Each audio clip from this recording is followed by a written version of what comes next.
उद्या 1 मे आहे आणि 1 मेच्या महाराष्ट्र दिनाच्या आपल्या सर्वांना शुभेच्छा. पण आता मुख्यमंत्री उद्धव ठाकरे यांचं निवेदन झालं. मुख्यमंत्री उद्धव ठाकरे यांचं निवेदन हे आता रोज म्हणजे काहीतरी नवीन घेऊन येतील आणि लोकांना समजवतील अशा प्रकारचं हे निवेदन असतं. खूप सौम्य बोलतात आणि त्यांच्या निवेदनावर सुरुवातीला बरं वाटलं होतं, पण आता मात्र हे निवेदन लोकांना डोईजड होत आहे का? महाराष्ट्रात तिसरी लाट म्हणजे आता दुसरी लाट सुरू आहे, पण तिसरी लाट येणार आहे असं त्यांनीच म्हटलंय. म्हणजे सरकारचा जो दावा आहे की तिसरी लाट येणार आहे आणि आम्ही त्यासाठी तयार आहोत. तिसऱ्या लाटेला राज्य सरकार तयार आहे का? तिसऱ्या लाटेसाठी लागणारी व्यवस्था सरकारने केलेली आहे का? लॉकडाऊन 15 दिवसांनी वाढवलाय, पण या 15 दिवसाच्या काळात जे गरिबांचे हाल होतील, शोषितांचे हाल होतील, मजुरांचे हाल होतील, रिक्षा कामगारांचे हाल होतील, घरेलू कामगार ज्या महिला आहेत त्यांना कामावर जाता येणार नाही, त्यांची सोय सरकारने काय केली आहे? त्यांच्यासाठी हे सरकार किती तत्पर आहे किंवा किती तयारीमध्ये आहे याचा छोटासा आढावा जो आहे तो उद्धव ठाकरे यांनी घेतला. आता हे सगळे सरकारी आकडे आहेत, कारण सरकारी अधिकारी त्यांना आकडे देतात आणि त्या आकड्यामध्ये प्रचंड गोळ असतो. ही आतापर्यंतची परंपरा आहे. सरकार कधीही आकडेचा गोळ करतं अशी की व्यवस्था. पण माझ्यासोबत रवींद्र आंबेकर मुख्य संपादक आहेत, माझ्यासोबत मोहसिन शेख जो आहे आमचा प्रतिनिधी औरंगाबादमध्ये आहे, विजय गायकवाड मुंबईतून आहेत, शिवाजी काळे जे आहेत महाराष्ट्रावर नजर ठेवून असतात, किरण सोनावणे डोंबिवली, कल्याण, अमरनाथ, उल्हासनगर या सगळ्या परिसरात असतात. आणि हा सगळा परिसर संपूर्ण महाराष्ट्र तिसऱ्या लाटेसाठी तयार आहे का? मुख्यमंत्री तर म्हणाले की आम्ही तयारीमध्ये आहोत.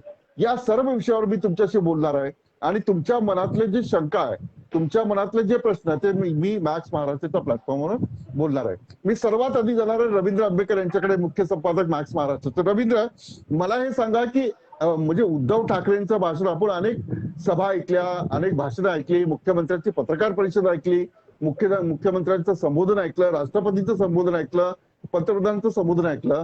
उद्धव ठाकरे यांनी जे आज म्हटलंय त्याच्यावर लोकांनी किती विश्वास ठेवायचा?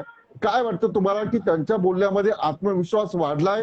तयारी, ते म्हटलं की तयारी आम्ही केली, ऑक्सिजन, व्हेंटिलेटर, लसीचं, हे सगळं बोलले. किती आत्मविश्वास वाटतो तुम्हाला?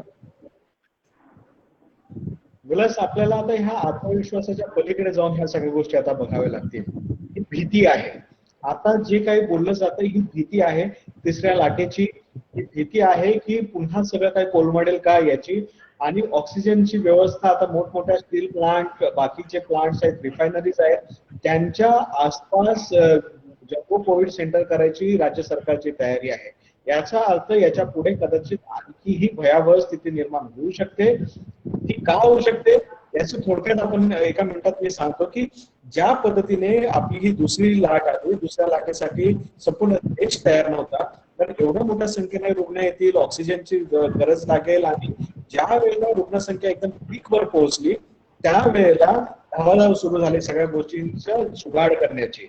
आणि आजच्या घडीला ज्या वेळेला संपूर्ण देशामध्ये मृत्यूचं थैमान आपण बघतो, जरी केंद्र सरकार सांगत असलं की 1% मृत्यू असले तरी हे 1% मृत्यू, एक माणसाचा मृत्यू सुद्धा हा भयावह आहे. त्यामुळे मला असं वाटतं की या सगळ्या गोष्टींमध्ये आपल्याला बघावं लागेल की ज्या पद्धतीने राज्य सरकारला याच्या पुढची तयारी करायची आहे. आणि एक महत्वाचा मुद्दा या गोष्टींमध्ये आपल्याला लक्षात येतो तो म्हणजे लसीकरण वेगाने होईल आणि त्याने एक मोठं रिलीफ मिळेल असं वाटलं होतं सगळ्या लोकांना. मात्र कुठल्याही पद्धतीने लसीकरण हे वेगाने होणार नाहीये. अजूनही राज्य सरकारच्या ताब्यामध्ये लसी नाही आहेत. 18 ते 44 वयोगटातल्या लोकांना लस उपलब्ध नाही आहे. तो जुगाड आता करावा लागेल, त्याच्या ऑर्डर्स प्लेस करावे लागतील. कुठल्याही कंपन्यांची प्रोडक्शन कॅपॅसिटी नाही आहे की ते लगेच तातडीने आपल्याला लस देऊ शकतील. त्यामुळे एकूणच लसीकरणाचा कार्यक्रम हा आजच्या घडीला फेल आहे. तो जरी वेगाने झाला असेल तरी आजच्या घडीला फेल आहे. आणि लसीकरण जोपर्यंत पण याला जबाबदार कोण रवी? पण याला जबाबदार कोण? म्हणजे लस असेल, ऑक्सिजन असेल, रेमडेसिवीर असेल, याचं कंट्रोलिंग जे आहे एपिडेमिक ऍक्ट असं असताना याचं कंट्रोलिंग केंद्र सरकार, राज्य सरकार, महापालिका आहे. म्हणजे याला जबाबदार कोण आहे? लोकांना लस हवी आहे, लोकांना ऑक्सिजन हवं आहे, ते तुम्ही राज्य सरकार म्हणून द्या नाहीतर मग केंद्र सरकार म्हणून द्या. तर लोकांमध्ये जो एक प्रश्न आहे त्या प्रश्नाचं उत्तर पत्रकार म्हणून आपण दिलं पाहिजे की याला जबाबदार नेमकं कोण आहे? याला जबाबदार सरकार, केंद्राचं राज्याचं दोन्ही सरकार आहेत जबाबदार. एक तर पहिली गोष्ट, लसीकरणाच्या सगळ्या प्रक्रियेमध्ये आपण पाहिलंय की आदर पुनावालाने गेल्या वर्षी ट्विट केलं होतं की 80,000 कोटी रुपये तयार ठेवा, तुमच्याकडे आहेत का लसीकरणासाठी. त्यावेळेला त्यांना ट्रोल करण्यात आलं. ह्या सगळ्या प्रोसेस मध्ये आपण जर पाहिलं तर हा काही ट्रोलचा विषय नव्हता. त्यांनी तुम्हाला अलर्ट केलं की 80,000 कोटी तुम्हाला लसीचे का हवेत, कारण ही रिस्क इन्व्हेस्टमेंट आहे. याचा अर्थ लसीचं संशोधन, जसं आज मुख्यमंत्री म्हणाले की आम्ही एक रकमी चेक द्यायला तयार आहोत, ही रिस्क इन्व्हेस्टमेंट आहे. जर तुम्हाला लस पाहिजे तर तुम्ही ऍडव्हान्स मध्ये पैसे द्या, लस डेव्हलप करणाऱ्यांना पैसे द्या, संशोधन करणाऱ्या लोकांना पैसे द्या आणि त्याच्यामध्ये तुमचे स्टेक्स घ्या, म्हणजे तुम्हाला लस 100-150 रुपयाला मिळेल. पण जर तुम्ही ग्राहक म्हणून विकत घ्यायला गेलात तर ते तुम्हाला 600 रुपयालाच पडणार आहे. राज्य सरकार आणि केंद्र सरकारांनी एकत्र बसून लसीकरणाच्या बाबतीत ही इन्व्हेस्टमेंटचा प्लॅन तयार करायला पाहिजे होता. जर तो केला असता तर कदाचित आज आपल्याला लस मिळाली असती स्वस्तामध्ये, कमी पैशामध्ये आणि अधिक प्रभावीपणे ऍडव्हान्स मध्ये मिळाली असती. कॅपॅसिटी बिल्डिंग झाली असती लस प्रोड्यूस करणाऱ्या कंपन्यांची. आज लस प्रोड्यूस करणाऱ्या कंपन्यांना कॅपॅसिटी बिल्डिंग साठी पैसे पाहिजेत. ते पैसे मिळाल्यानंतर 2 ते 3 महिन्यानंतर आपण पाहतो की लस निर्माण होऊ शकेल. याचा अर्थ लसीकरणाच्या या सगळ्या प्रोसेसमध्ये केंद्र सरकारने समन्वय जर दाखवला असता, स्वतःचे 35,000 कोटी आणि राज्य सरकारांना जर त्याचा वाटा द्यायला सांगितला असता आणि केंद्र सरकारने ही सगळी इन्व्हेस्टमेंट केली असती तर मला असं वाटतं की लसीकरणाचा प्रोग्राम सक्सेसफुल झाला असता. पण आज केंद्र सरकारने जेव्हा अंगावर आलं त्यावेळेला झुरळ झटकल्यासारखं झटकलंय. केंद्र सरकारने सांगितलं की लस अर्ध्या लोकांनी स्वतःहून विकत घ्यायचे, प्रायव्हेट हॉस्पिटल्सही स्वतःहून विकत घ्यायचे. त्यानंतर सांगितलेलं आहे की राज्य सरकारांनी आपापली कॅपॅसिटी बिल्डिंग स्वतः करायची, स्वतः लस विकत घ्यायची.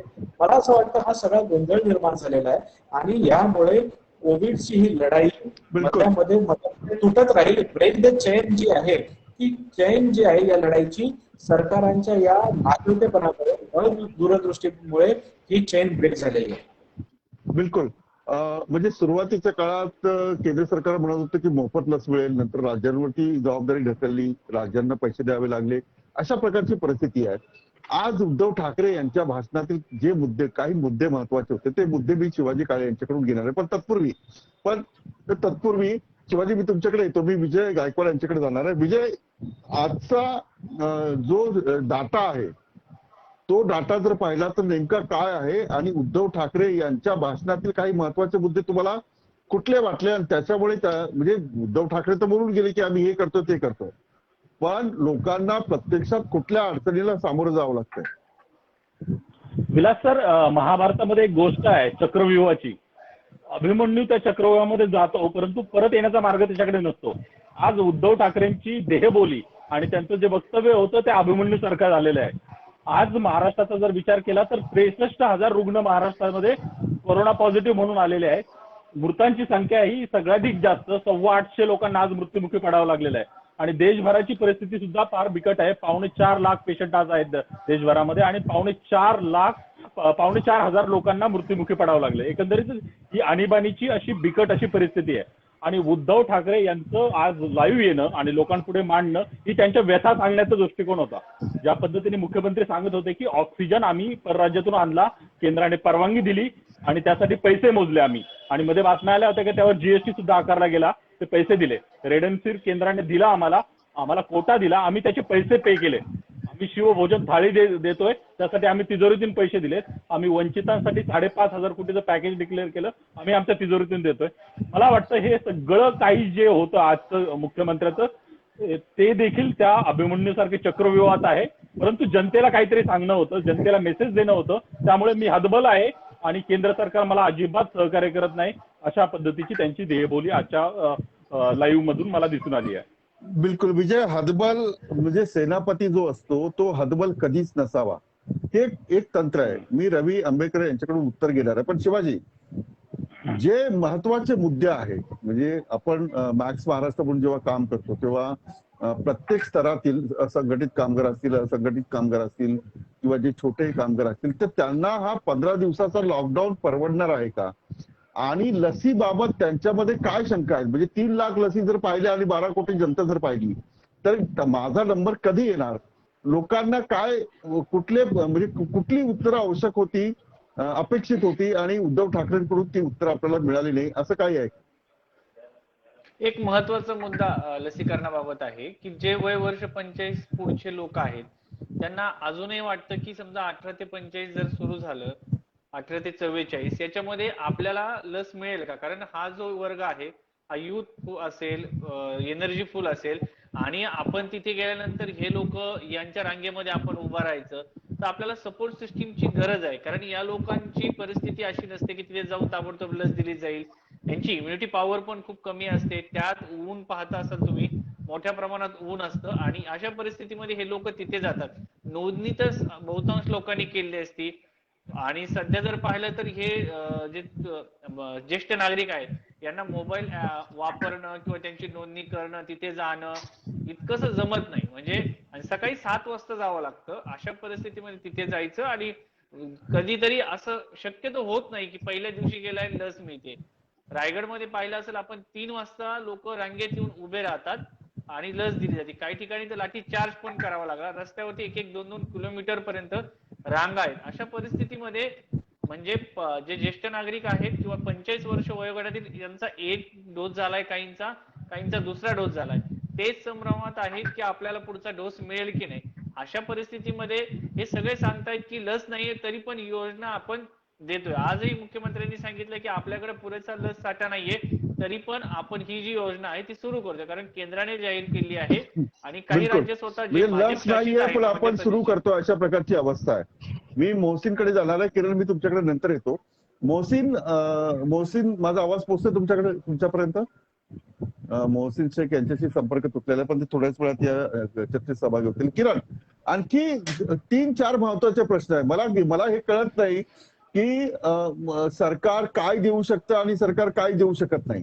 आता जी व्यवस्था आहे म्हणजे एवढा पाडा वाचला की 350 ऑक्सिजन सेंटर आम्ही उभं करतोय. बेडची संख्या जून मध्ये किती होती? समजा 5,000 होती, ती आता 50,000 झाली. ही जी आकडेवारी आहे या आकडेवारीमध्येच हे सरकार अडकलंय की आकडेवारी व्यतिरिक्त इतर काही फॅक्ट जे आहेत म्हणजे लोकांना ऑक्सिजन न मिळणं, प्रायव्हेट हॉस्पिटलमध्ये रेमडेसिवीरचा जो चाललेला भ्रष्टाचार होता यावर सरकारचं नियंत्रण नव्हतं. तर असे काही मुद्दे आहेत का की जे तिसऱ्या लाटेमध्ये खूप सारे सरकार पुढे प्रश्न उभे करतील? विलास, याच्यामध्ये 2-3 मुद्दे प्रचंड महत्वाचे आहेत. एक मुद्दा असा आहे की दुसरी लाट अजून सुरू आहे आणि त्याच लाटेला थोपवता म्हणजे राज्य सरकार असेल किंवा केंद्र सरकार असेल यांची दमछाक होते. बरं, आता उद्धव ठाकरे असतील मुख्यमंत्री किंवा पंतप्रधान असतील, आता सगळ्या ठिकाणी जाहीर केलं जातं की आम्ही इकडे 1,000 बेडचं हॉस्पिटल काढतोय, इकडे 500 बेडचं हॉस्पिटल काढतोय. पण विलास, एक लक्षात घेतलं पाहिजे की डॉक्टर आणि नर्सेसचा जो स्टाफ आहे त्याचा कोणी विचार नाही करत आहे. याचं कारण असं आहे की 1,000 बेडचं तुम्ही हॉस्पिटल उभा करा, इन्फ्रास्ट्रक्चर, पण तुमच्याकडे डॉक्टर्स कुठे आहेत? तुमच्याकडे नर्स कुठे आहेत? एक ठिकाणी तुम्ही ऑक्सिजन प्लांट जरी समजा उभा केला तर त्या ऑक्सिजन प्लांटला ऑपरेट करणारे तशा पद्धतीचे टेक्निशियन कुठे आहेत? आज एका हॉस्पिटलमध्ये आपण व्हिजिट केली, त्या हॉस्पिटलमध्ये 300 पेशंटच्या मागे 1-2 नर्स फक्त फिरत असतात. त्यामुळे सरकारची जी यंत्रणा आहे, सरकार लोकांमध्ये पॅनिक होऊ नये किंवा आम्ही काम करतोय म्हणून महाराष्ट्राचे मुख्यमंत्री दिलासा देण्याचं काम करत असतील, पण ग्राउंडवरची रिएलिटी जी आहे ती अत्यंत भयानक आहे. लोकांना कुठल्याही प्रकारच्या सोयी सुविधा मिळत नाहीयेत आणि फक्त घोषणा केल्या जात आहेत की आम्ही इथे हॉस्पिटल उघडतोय, हा प्लांट उघडतोय, तो प्लांट उघडतोय. दुसरी महत्वाची गोष्ट, लसीच्या संदर्भात जर आपण पाहिलं तर लसीच्या संदर्भातला जो एक काळा बाजार नावाचा प्रकार होतोय त्याच्या संदर्भात कुणी लक्षात येत नाहीये.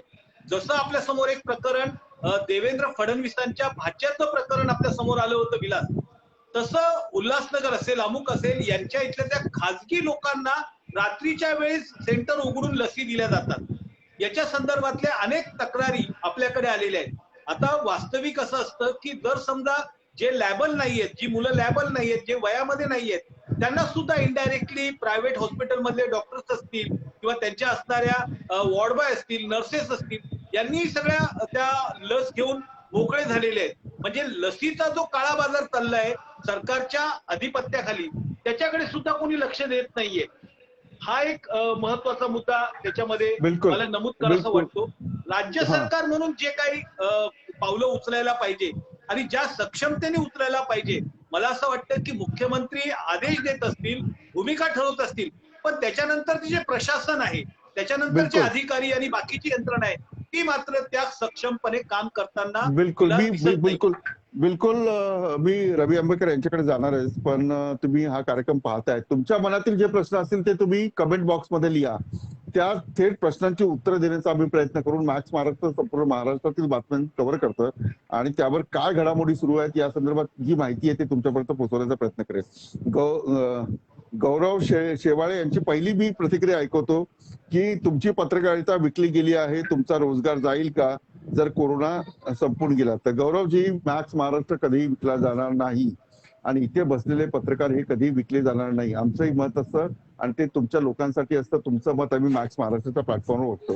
तुम्ही वाईट कमेंट लिहिली तरी मी तुम्हाला संसदीय शब्दांमध्येच उत्तर देईल. संजय पोखरे म्हणतात, महाविकास आघाडीमधील नेत्यात आपसी समन्वय नाही. हा प्रश्न घेऊन मी रवी आंबेकर यांच्याकडे जाणार आहे. जसं सेनापती जर अनबल असेल तर जनतेने काय करायचं असतं. त्यानंतर माडळकर यांची कमेंट आहे, सचिनजी पाहतायत, खूप खूप धन्यवाद. तुमची कमेंट जी आहे, तुमच्या मनातले प्रश्न जे आहेत तुम्ही या कमेंट बॉक्समध्ये लिहा. महाराष्ट्राचे विद्यमान मुख्यमंत्री गजानन म्हणतायत, वैद्य गजानन, महाराष्ट्राचे विद्यमान मुख्यमंत्री ज्या पद्धतीने कामकाज करीत ते योग्य वाटते. केंद्र सरकारने मात्र आवश्यक त्या सोयी सुद्धा दिल्या नाही, देणं गरजेचं आहे. रुपेची कार्यक्रम पाहताय, संग्रामजी देशमुख कार्यक्रम पाहताय, आपल्या सगळ्यांचे आभार. रवी, दोन गोष्टी खूप महत्वाच्या आहेत. दोन गोष्टी खूप महत्वाच्या आहेत. एखादी लढाई असेल, सैन्य कमी असेल, दारुगोळा कमी असेल किंवा संकट मोठं असेल तर सेनापती हा कधीही अद्बल नसला पाहिजे. नरेंद्र मोदींचं मागचं जे निवेदन ऐकलं, उद्धव ठाकरेंचं जे निवेदन आपण ऐकतो की आपण हतबल होऊन लोकांपुढे जातोय, पण ते जात असताना मला तुमचं सहकार्य हवं आहे. या वेळेला लिडरशिप जी असते, म्हणजे मुख्यमंत्री पद हे महाराष्ट्राच्या एक नंबरचं पद आहे, पहिले राज्यपाल नंतर मुख्यमंत्री. तर या भूमिकेतून आता उद्धव ठाकरेंनी थोडं बाहेर आलं पाहिजे का? आणि मी हे करणार आहे, मी करतोय आणि मी कुणाचंही नुकसान होऊ देणार नाही, अशा प्रकारची एक कणखर भूमिका जे विरोधी पक्ष वारंवार दावा करते की तुमच्या कामामध्ये भ्रष्टाचार आहे, कोविड सेंटरमध्ये नीट सुविधा नाहीये. यावेळी इथून पुढे पहिली लाट, दुसरी लाट, आता तिसरी लाट, तिसऱ्या लाटेमध्ये उद्धव ठाकरे हे आपल्या भूमिकेतून, आपल्या इमेजमधून बाहेर आले पाहिजे असं वाटतं? मला असं वाटतं की उद्धव ठाकरेंनी शपथ घेतल्यापासून त्यांना सगळ्या पद्धतीची सवलत लोकांनी दिलेली आहे. आता ही सवलतीच्या बाहेर जाण्याची वेळ आहे. त्यांची तब्येत ठीक नाही आहे, त्यांना स्टेन्स आहेत, त्यांच्या कोमॉर्बिडिटी असल्यामुळे त्यांनी जास्तीत जास्त काळजी घेतली पाहिजे. या सगळ्या गोष्टी मान्य आहेत, पण या सगळ्या गोष्टी घेतल्यानंतर, ही सगळी काळजी घेतल्यानंतर त्यांना आता मुख्यमंत्री म्हणून स्वतःचा प्रभाव दाखवण्याची गरज आहे. प्रभाव दाखवण्याची गोष्ट विलास मी सांगतो की आपण मुंबईपासून सुरुवात करू. मुंबईवर शिवसेनेचा आपण पाहिलंय की कशा पद्धतीचा पगडा आहे.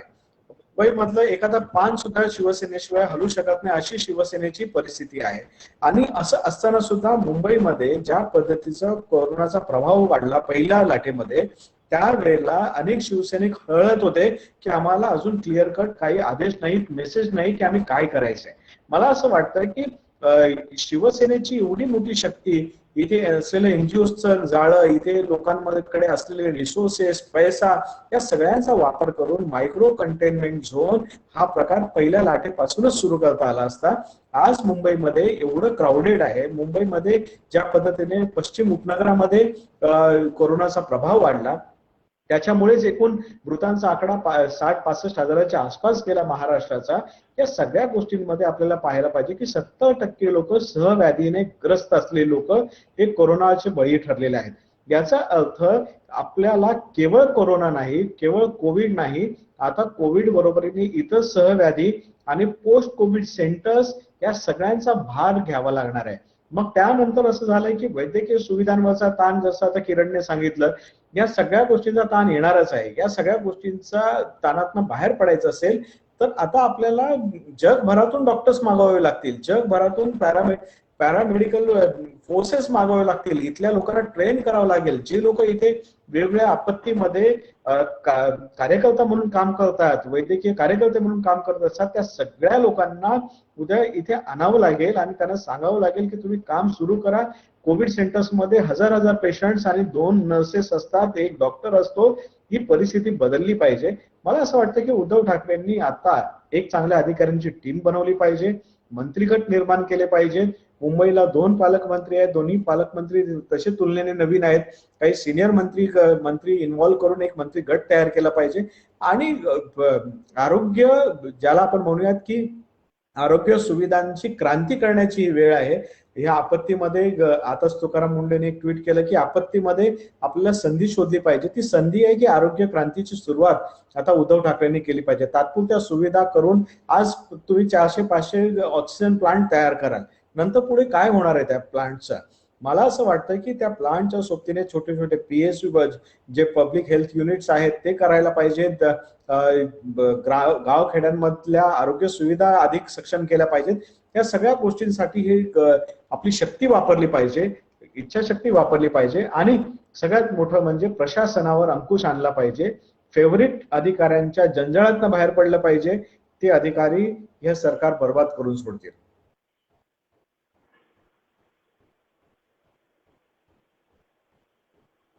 नाही, तुमचा आवाज येत नाहीये विलास. हा, अनम्यूट. म्हणजे हाच मुद्दा घेऊन मी किरणकडे जाणार आहे. खरं तर मोहसिनकडे मला जायचं होतं, पण किरण, 2 गोष्टी महत्वाच्या आहेत. आता ग्रामीण भागातलं जे चित्र आहे, SP पोलीस अधीक्षक जो आहे, SP जिल्हाधिकारी यांनी जर मनात आणलं तर कडक लॉकडाऊन पाळला जाऊ शकतो का. एक भीती सरकारला अशी आहे की कडक लॉकडाऊन केला, समजा लोकांना कठोर केलं तर कदाचित त्याचा जो परिणाम आहे तो सरकारच्या इमेजवर होईल. पण जर कडक लॉकडाऊन नाही केला तर आत्ताच्या पेक्षा कमी रेशो आला असता. आता जो जास्त रेशो आहे त्याचा परिणाम अधिक झाला असता आणि लॉकडाऊनमुळे कोरोना व्हायरस हा सीमित झाला असता. तो संपला नसता पण सीमित झाला असता.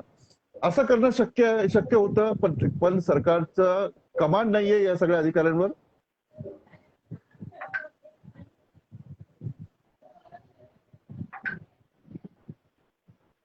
किरण, तुमचा आवाज येत नाही. तुमचा आवाज अनम्यूट करा किरण. अनम्यूट करा किरण अनम्यूट करा. किरण, तुमचा आवाज पोचत नाहीये.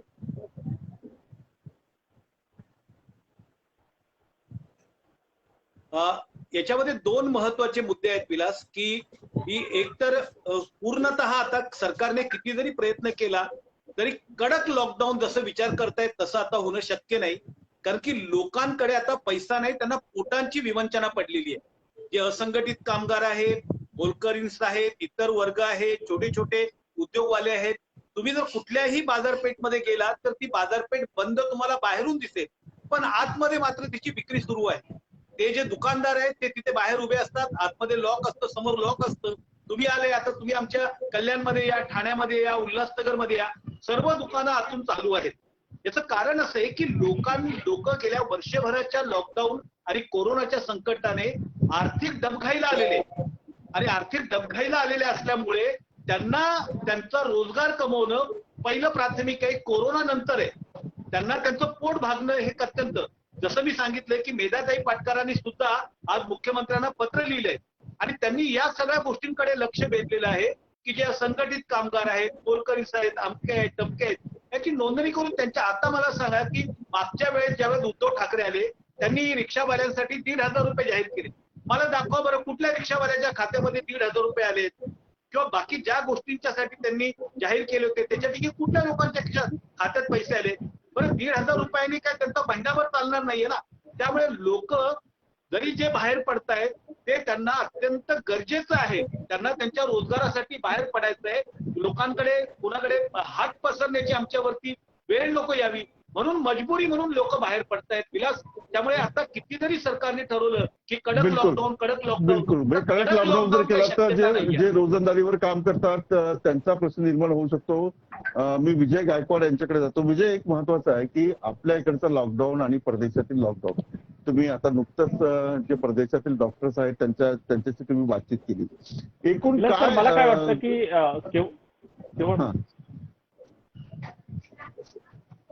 हा सर, मला असं सांगायचं आहे की चक्रव्यूह केवळ हे महाराष्ट्रापुरतं मर्यादित नाहीये, तर हे देशव्यापी चक्रव्यूहामध्ये आपण सध्या अडकलेलं आहे.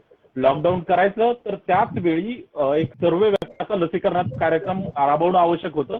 आपल्याकडे लस नाहीये आणि जसं किरण सरांनी सांगितलं की लोक लॉकडाऊन मानायला तयार नाही, सुपी विक्री सुरू आहे, लोक बाहेर पडणार आणि लोक इन्फेक्ट होणार आणि पुन्हा कोरोनाचा उद्रेक हा वाढणार आहे. अशा सगळ्या म्हणजे या लॉकडाऊन आणि या सगळ्या दुष्टचक्राला कुठेही येणं नाहीये.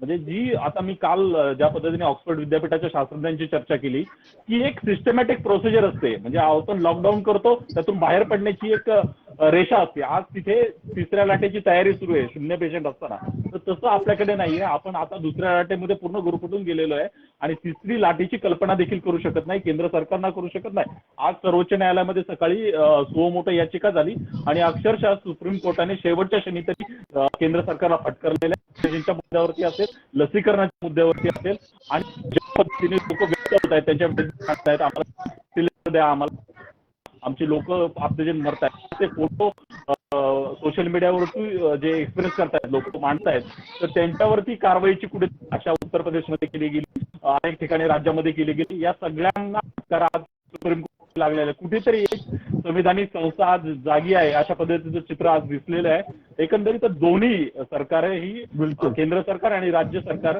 लोकांचं आरोग्य रक्षण करण्यामध्ये अपयशी ठरलेले हे आजचं चित्र आहे. आंतरराष्ट्रीय मीडियामधून रोज असं विदारक असं वर्णन येत आहेत, विदारक असं चित्रण केलं जात आहे आणि आपला देश कुठेतरी आजही अनेस्थेशिया घेऊन आपली लोक त्या वेगळ्या भावनेमध्ये आहेत असं मला वाटतंय देशामध्ये.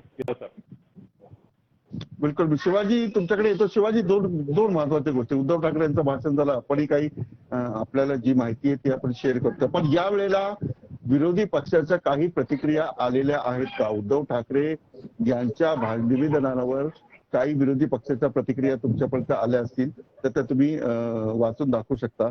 दरम्यानच्या काळात आपला कार्यक्रम जो पाहतायत त्यांच्यावर अनेक कमेंट जे आहेत ते मी तुम्हाला सांगतो की चंद्रकांत असं म्हणतात, बुटीपर्यंत येऊन येणारे भगवान हनुमंत आहेत, पण बुटी देणारे वैद्यराज कुठून आणणार? म्हणजे डॉक्टर आणि परिचारकां कमी आहे असं ते म्हणतात. त्याचबरोबर अनेक लोकांनी लॉकडाऊन म्हणजे नागरिकांनी घरी बसायचे का? नागरिकांनी सरकारला कोरोना विरोधात लढाईसाठी लागणाऱ्या सुविधा उपलब्ध करण्यासाठी चा वेळ द्या ना असं अभय म्हणतात खिल्लारी. त्याबरोबर खूप प्रतिक्रिया आहेत आणि या प्रतिक्रिया त्यापैकी काही मोजक्या प्रतिक्रिया मी तुम्हाला वाचून दाखवण्याचा प्रयत्न करतोय. यशपाल सोनकांबळे म्हणतात, महाराष्ट्र राज्य सरकारने पुन्हा नव्याने स्वतंत्र आरोग्य धोरण तयार करण्याची वेळ आली आहे. जसं रवी आंबेडकर यांनी सांगितलं तसं ते म्हणतात. त्यानंतर अशोक कांबळे असं म्हणतात, महाराष्ट्रात खरंच कडक लॉकडाऊन आहे का? म्हणजे आपला जो चर्चेचा मुद्दा होता तो सुद्धा त्यांनी ऐकलेला आहे. शिवाजी, काय प्रतिक्रिया आहेत उद्धव ठाकरे यांच्या निवेदनानंतर? मला माहितीये भाजपचे नेते हे भाषण ऐकत होते, जसं आपण ऐकत होतो, सामान्य नागरिक ऐकत होते. आज उद्धव ठाकरे काय म्हणतायत? तिसरा लॉकडाऊन घोषित केलाय का? काय सुविधा देत आहेत? काय वाढवलंय? काय प्रतिक्रिया आल्यात?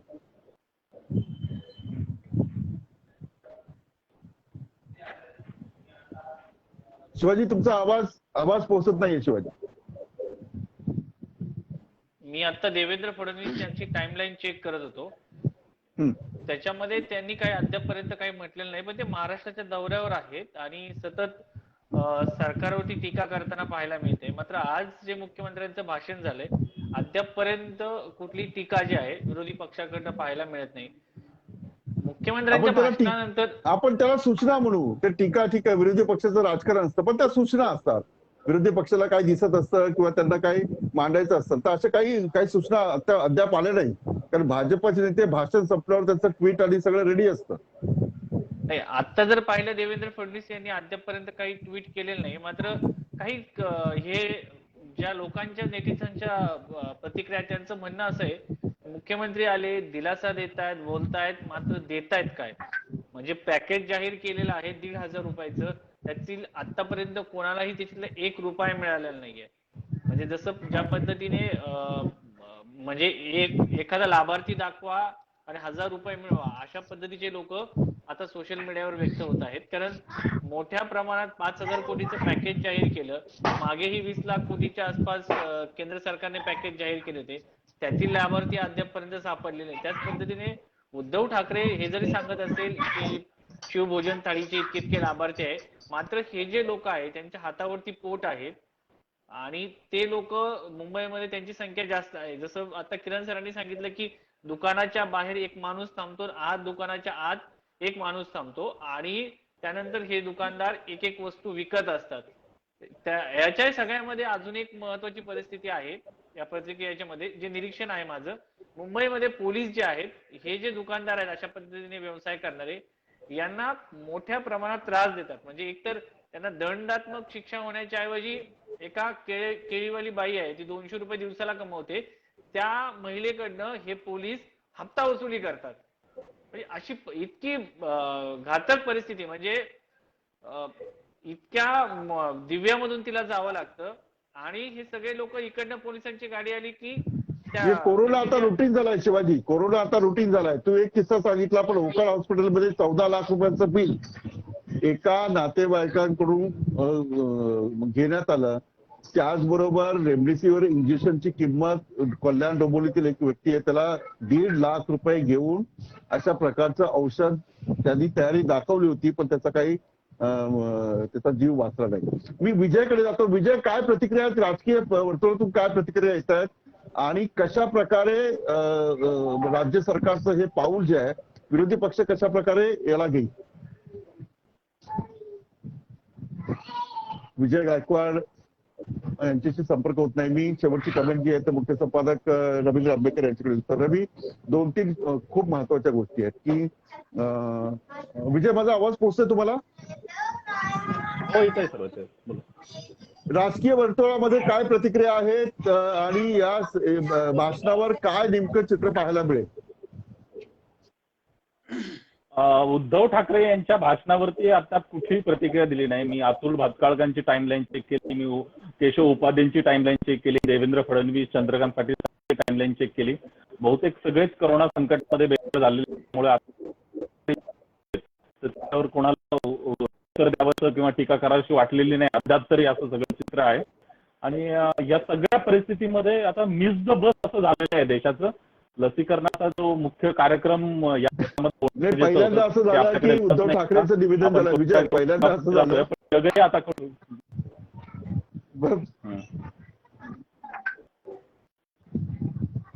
वेट आणि वॉचची भूमिका घेतलेली आहे. प्रतिक्रिया उद्या येतील कदाचित. रवी आंबेकर, मी तुमच्याकडे येतो. रवी, म्हणजे हे पहिल्यांदा असं होत आहे की उद्धव ठाकरेंचं भाषण झालं आणि ट्विट आलं नाही, प्रतिक्रिया आली नाही. कदाचित आले असतील ते तुमच्या नजरेतून सुटले असेल किंवा सुटले असतील. चला रवी, शेवटचा प्रश्न. रवी, शेवटचा आहे, कारण इथे जर टीका केली तर तिकडे परिस्थिती पूर्ण देशामध्ये अशाच पद्धतीची आहे. हा एक महत्वाचा मुद्दा. म्हणजे उद्धव ठाकरे यांनी रवी म्हणजे देशातील संकट आणि महाराष्ट्राचं संकट असं कंपॅरिझन उद्धव ठाकरे यांनी आपल्या वक्तव्यामध्ये केलेलं.